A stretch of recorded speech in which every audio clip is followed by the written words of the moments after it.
بسم اللہ الرحمن الرحیم۔ ناظرین، متروکہ وقف املاک board house building advance loan دینے والے ملازمین کی فہرست میں جعل سازی۔ چیئرمین متروکہ وقف املاک بورڈ کا سخت نوٹس، انکوائری کا حکم، فہرست منسوخ۔ چھان بین کرنے کے لیے سیکرٹری کی سربراہی میں 4 رکنی ٹیم کی تشکیل۔ ہاؤس بلڈنگ ایڈوانس لون دینے کے لیے ایسے ملازمین کا انتخاب کرنا تھا جن کو پہلے قرض نہیں ملا۔ ملی بھگت سے متعدد بار ایڈوانس لینے والوں کے نام شامل۔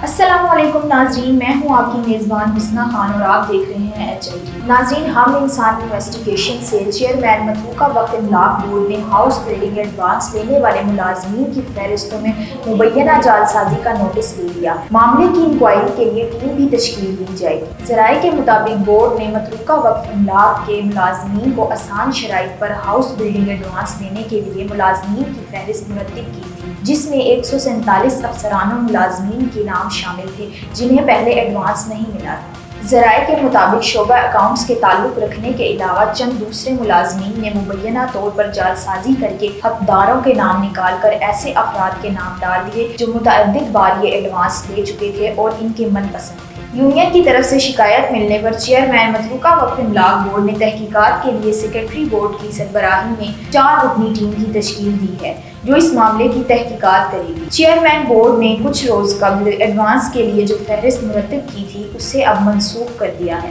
ذرائع کے مطابق اس کام میں ملوث 3 میں سے 2 افراد کو ہدایت کی گئی ہے کہ اکاؤنٹس پر جتنی مداخلت کر رہے ہیں یا دیکھ بھال کر رہے ہیں اتنی اپنے شعبہ پر توجہ دیں۔ ذرائع کے مطابق چیئرمین نے تینوں بندوں پر واضح کر دیا ہے کہ 2 سے 3 روز میں اگر یہ معاملہ ٹھیک کر کے رپورٹ پیش نہ ہوئی تو پھر سخت کارروائی کی جائے گی۔ ناظرین، اگر آپ کو ہماری ویڈیو پسند آئی ہو تو ہماری ویڈیوز کو لائک کریں، چینل کو سبسکرائب کریں اور بیل آئیکن کو دبانا مت بھولیے گا۔